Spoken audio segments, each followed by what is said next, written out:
Sessions දෙකකින් මේ වගේ වෙනසක් ගන්න පුළුවන් වෙයි කියලා ඔයා දැනන් හිටියද? මේ තියෙන්නේ අපිට ක්ලයන්ට් කෙනෙක් ගෙනල්ලා දුන්න බ්ලීචින් ක්‍රීම් එකක්. ඔයත් මේ වගේ ක්‍රීම් එකක් යූස් කරලා මූණ ඩැමේජ් වෙලා තියෙනවා නම් අපි ගාව තියෙනවා සොලියුෂන් එක.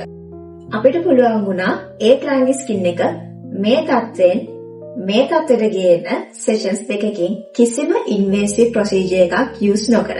එයාගේ ස්කින් බැරියර් එක ගොඩාක් ඩැමේජ් වෙලා, තින් වෙලා, ඒ වගේම පිග්මන්ටේෂන් එකක් තිබ්බා. ඉතින් අපි ඒකට එයාගේ ස්කින් බැරියර් එක හෙල්දි වෙන විදිහට, ස්කින් බැරියර් එක ස්ට්‍රෝං වෙන විදිහට සහ එක්සස් මෙලනින් ප්‍රොඩක්ෂන් එකක් වෙනවා බ්ලීච් ඩැමේජ් එකකදී. ඒකට අපි විසඳුමක් විදිහට එයාගේ ස්කින් එකේ පිග්මන්ටේෂන් එකත් අඩු කරලා දුන්නා සෙෂන්ස් දෙකකින්. ඉතින් අපිට සාර්ථකව එයාගේ ස්කින් එක හොඳටම හොඳ කරන්න පුළුවන් වුණා කෙටි කාලයකදී කිසිම ඉන්වේසිව් ප්‍රොසීජර් එකක් යූස් නොකර.